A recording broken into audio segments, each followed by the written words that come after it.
Queria aqui passar, nesse momento, a palavra para o Brigadeiro Pazini, nosso conselheiro, diretor de Defesa e Segurança da Secretaria Especial de Assuntos Estratégicos da Presidência da República, que vai comandar aqui o nosso encontro a partir de agora. Brigadeiro Pazini, a palavra está com você. Boa noite a todos. Eu estou na confortável posição de ser um membro do Conselho Superior do Brasil 5.0 e também um membro do Conselho do Instituto do Capitalismo Humanista. E é nessa condição que eu apresento à plateia de hoje 3 grandes amigos meus. Primeiro, o professor Ricardo Rasson Sayeg, que é também nosso membro do Conselho Superior do Brasil 5.0, e é o presidente do Instituto do Capitalismo Humanista, além de um professor de direito renomado e amplamente reconhecido na comunidade acadêmica.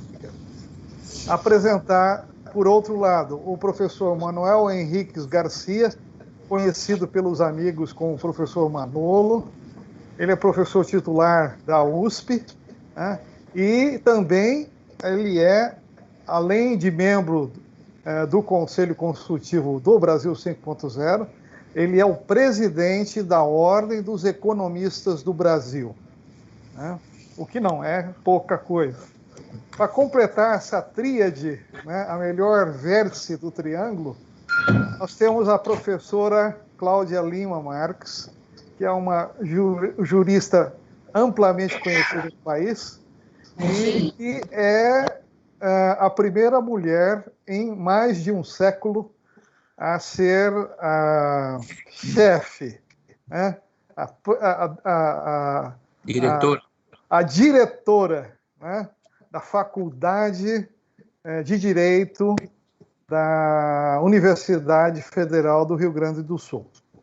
Então, com essa apresentação, né, eu passo a palavra ao professor Ricardo Sayeg para falar sobre o que é o capitalismo humanista. Professor Pazini, boa tarde, né? Bom início de noite. Doutor Francisco Antônio, esse idealista, paladino aí do desenvolvimento tecnológico da nossa nação, né, que na pessoa de vocês dois, queria cumprimentar a todos. Né, um cumprimento especial e muito fraternal à professora Cláudia Lima Marques, minha parceirona. Né, eu reputo a doutora Cláudia, uma das maiores juristas, né, do país, se não do próprio globo. E o professor Manuel Henriques Garcia, nosso querido professor Manolo, que, como o professor Pazini disse, é o presidente da Ordem dos Economistas do Brasil. Mas o professor Pazini também não fica por menos, né? Engenheiro, brigadeiro engenheiro da nossa Força Aérea, professor do ITA, diretor da Secretaria de Assuntos Estratégicos da Presidência da República, enfim. Tão bem acompanhado assim, só queria agradecer ao Francisco pela oportunidade, dizer que esse evento está muito bacana. O Weber deu um show para falar da conectividade do nosso governo. Tenho certeza que em breve nós estaremos mais ou menos como a Estônia, né? Um governo 100% digital.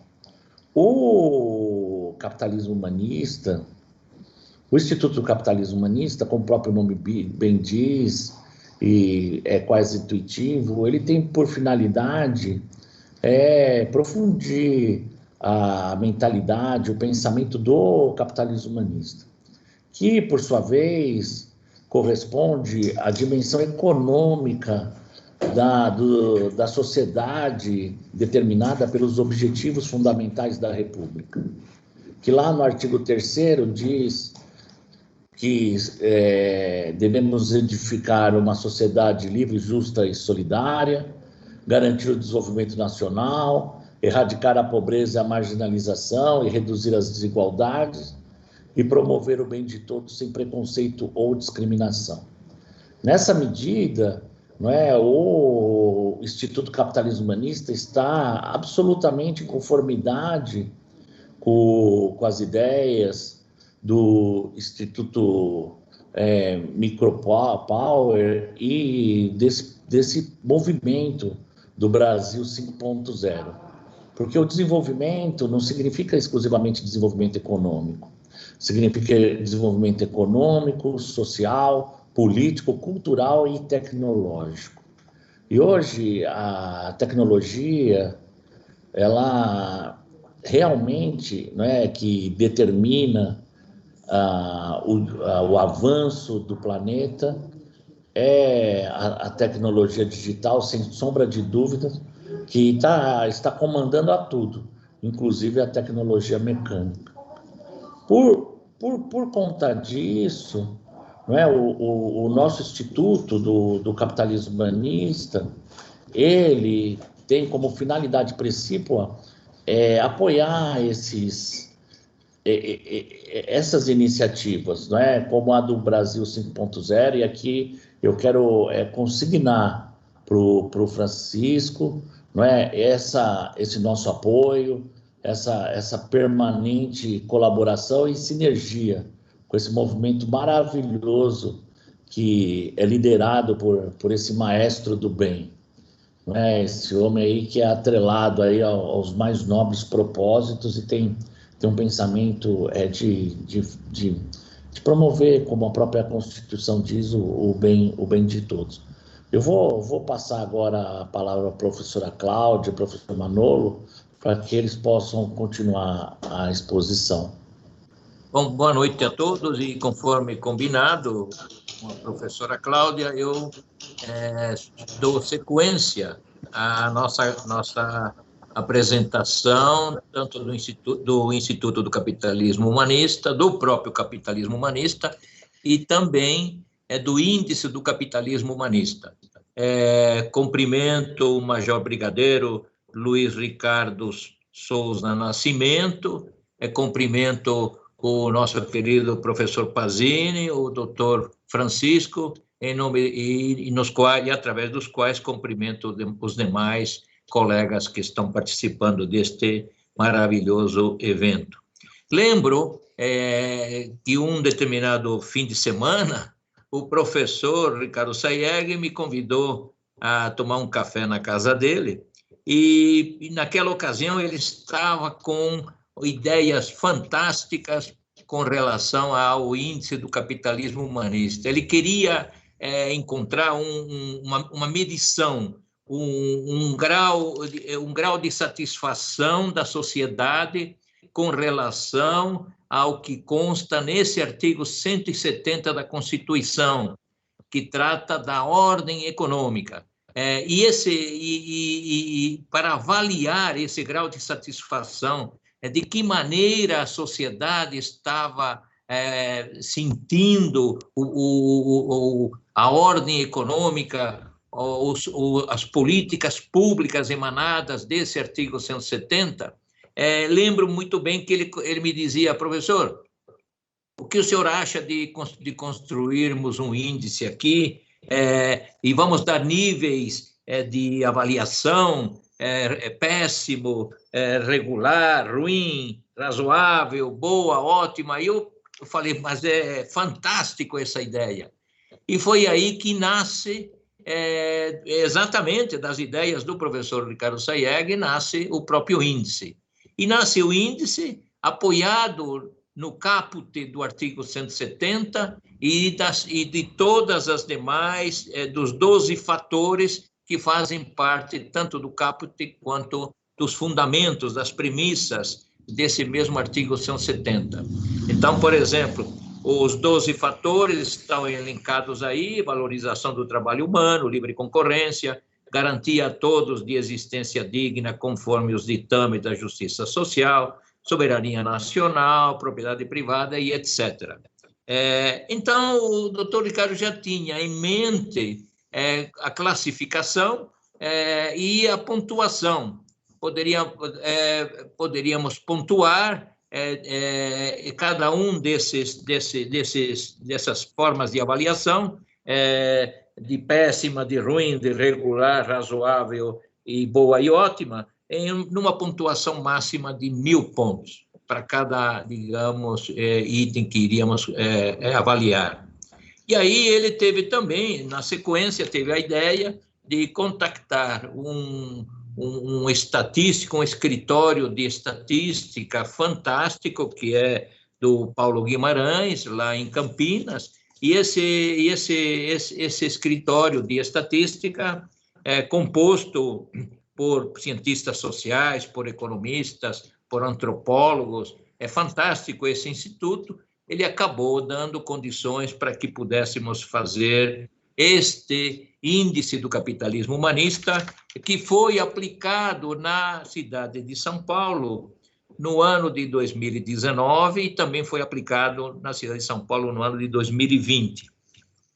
Em média, o número de pessoas consultadas pessoalmente por universitários, previamente eles selecionados pelo Instituto Paulo Guimarães, e esse pessoal veio para São Paulo e, de uma forma presencial, formulou as perguntas para pessoas diferenciadas pelo sexo, pela idade, pelo grau de instrução, pela renda familiar, pela situação no trabalho e pela religião. E em cada uma dessas desagregações foram sendo observados esses níveis aqui de péssimo, de ruim, de regular, de razoável e de bom. E acabamos, ao final, tanto em 2019 quanto em 2020, tivemos um índice global da avaliação desses atributos da ordem econômica, que acabou sendo considerado como um índice do bem-estar social para a cidade. Em 2019, ele foi de 4.342 pontos, e em 2020 foi de 4.516 pontos. O ano passado, de 2020, o índice foi algo além, porque ele incluiu também o grau de confiança nas empresas, o grau de confiança nos bancos e o grau de confiança no governo. E aí, dado o nosso tempo, né, passo a palavra agora à professora Cláudia Lima Marques, para ela tratar dessas comparativos entre 2020 e 2019 e também tratarmos de questões extremamente relevantes que dizem respeito à questão do projeto de lei 3.515 de 2015, que está, nesse momento, no Congresso Nacional. Muito obrigado, boa noite a todos. É uma grande honra participar desse evento. Gostaria de agradecer ao Dr. Francisco e ao professor Pasini essa honra. Bem, o índice, já temos em 2 anos, é um índice eminentemente brasileiro. Ele vem justamente para demonstrar o bem-estar da população, não é? Com base na sua percepção. E estas mudanças, que eu agora comento rapidamente, podemos ver a percepção das pessoas, ela ainda está no regular, não é? No bem-estar no país, segundo essa linha constitucional do artigo 170, ainda não é sequer bom ou razoável, não é? E nos 2 anos que foi aplicado, se observa uma negativa em 2 pontos. A defesa do consumidor, a maior queda, e a defesa do meio ambiente. 3 pontos subiram, o máximo foi em matéria da liberdade, do sentimento quanto à livre iniciativa, depois o respeito à propriedade privada, e o outro é justamente a função social dessa mesma propriedade. Eu quero mencionar que o ano de 2020 foi a pandemia, não é? A população de São Paulo, o povo, então, considera que a defesa do meio ambiente e a defesa do consumidor sofreram. Vamos concentrar, em virtude do tempo, apenas na defesa do consumidor. Realmente, as leis de emergência, né, principalmente o regime jurídico de emergência, retirou direitos do consumidor. As leis sobre transporte aéreo não retiraram, mas limitaram, inclusive não permitindo certo acordo entre as partes quanto à devolução em menos de 12 parcelas. Isso foi por medida provisória. Em matéria de espetáculos, o mesmo problema. E ficaram faltando, no ano de 2020, justamente os 2 projetos de atualização do Código de Defesa do Consumidor. O 3514 de 2015 é para atualizar o Código de Defesa do Consumidor ao mundo digital. Mas eu quero me concentrar no 3515 de 2015, que é sobre o crédito responsável e o problema do superendividamento dos consumidores, isto é, a crise financeira que vem junto com a pandemia. Infelizmente, esse projeto não foi aprovado, dando este índice, vamos dizer assim, do mal-estar da população. 1 minuto sobre esse projeto. Ele é um projeto que nós consideramos no Instituto Capitalismo Humanista muito bem colocado, porque ele não tem perdão de dívidas, mas ele utiliza as melhores práticas mundiais, tanto sugeridas pelo Banco Mundial, né, no seu relatório de 2012, que é uma conciliação em bloco para a preservação do mínimo existencial, porque se o mínimo existencial não é mantido, realmente a pessoa não paga as suas dívidas. E para que essa cultura do pagamento seja reforçada no país, é preciso realmente esse tempo, esse planejamento. Não há perdão de dívidas, mas o pagamento tem que respeitar o mínimo existencial. Vemos ali também no índice que não houve melhora nem piora, a variação é 0 em matéria de redução das desigualdades regionais e sociais. Esse projeto, então, tem técnicas, né, da OECD sobre crédito responsável e ele inclui, vamos dizer, 2 capítulos novos no Código de Defesa do Consumidor, que também consideramos uma tática boa, não muda o que já é conhecido, mas evolui, preparando o Brasil para o futuro. O Banco Mundial examinou 54 países e realmente os países desenvolvidos, né, já têm essas leis, os Estados Unidos desde o século XIX, que permitem justamente a reinserção dessas pessoas na sociedade. Ao total, o grupo dos superendividados é calculado em 30 milhões antes da pandemia e 42 milhões depois da pandemia, em virtude dos nossos índices. Eu devolvo a palavra para o professor Manolo para que analise os aspectos macroeconômicos desse projeto, que nós consideramos um projeto típico do capitalismo humanista. Muito obrigada.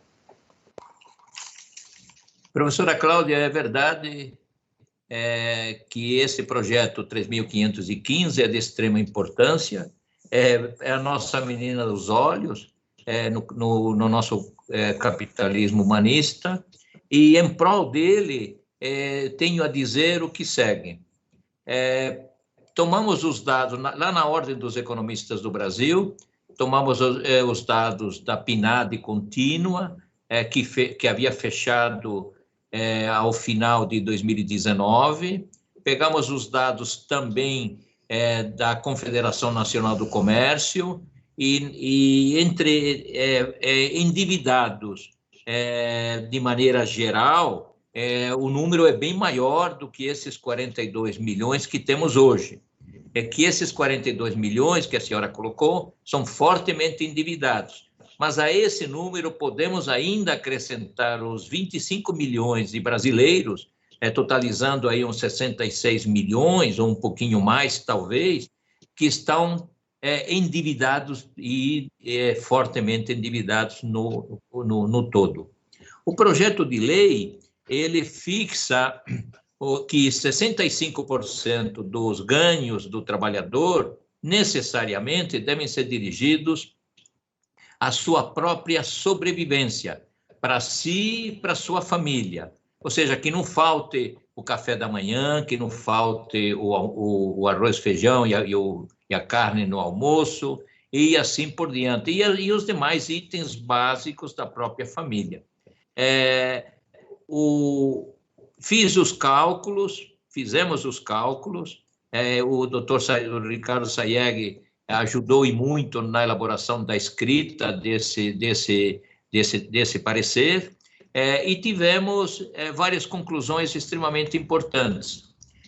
Hoje em dia, do ponto de vista econômico, uma família deve ter uma propensão marginal a consumir, ou seja, de R$1 a mais que ela ganha, ela deve dirigir algo próximo de 70 centavos, 75 centavos ou 80 centavos para os gastos da família, o que nos daria, na média, para cada R$1 a mais, 80 centavos gastos no consumo dessa família.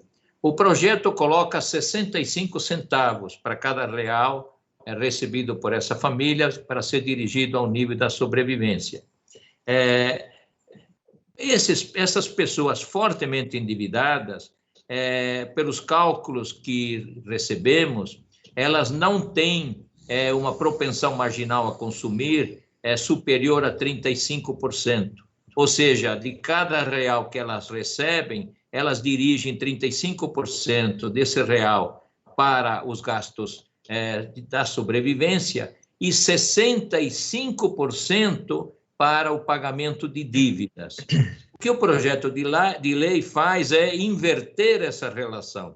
65% deverá ser destinado para o consumo da família em bens e serviços e 35% deverá ser destinado para o pagamento das dívidas que todos querem pagar e deverão ser pagas. Isso numa trajetória ao longo do tempo e para algo próximo de 66 milhões de pessoas, não sabemos exatamente o número de anos, pode ser 5 anos, pode ser 6 anos, porque vai depender de como, da celeridade dessas negociações junto ao judiciário. Mas, de qualquer maneira, podemos pensar que em 5 ou 6 anos poderemos ter um volume mínimo de uns 350 bilhões de reais até 505 bilhões de reais destinados à compra de bens e serviços da classe trabalhadora, destinados à sua própria sobrevivência. Isso, do ponto de vista macroeconômico, é algo fantástico, porque o que nós precisamos para acelerar o crescimento da economia brasileira é de um setor de consumo forte. Estamos com uma série de problemas devido ao fato de que milhões de brasileiros perderam seus empregos. Mas, por sua vez, ainda há um conjunto de outros tantos milhões de brasileiros que estão empregados, mas que estão fortemente endividados. E esses fortemente endividados poderá, através do projeto de lei, da aprovação do projeto de lei 3.515/15, poderão ter uma vida mais digna de um lado e a economia brasileira, de outro, poderá ter uma injeção média anual, se pensarmos em 5 anos, de 75 bilhões adicionais por ano. É claro que o tempo pode ser menor ou pode ser maior, mas o projeto de lei, professora Cláudia Lima Marques, 3.515/15, é um projeto fantástico, tanto do ponto de vista individual, da pessoa que está fortemente endividada, quanto para a sociedade brasileira. E faz parte, é verdade, da nossa luta pelo Instituto do Capitalismo Humanista. Professor Manolo, agradeço aí as suas considerações, a da professora Cláudia, do professor Ricardo. Eu creio que o Instituto e suas iniciativas foram apresentados, obviamente, na superficialidade que é possível no tempo dedicado.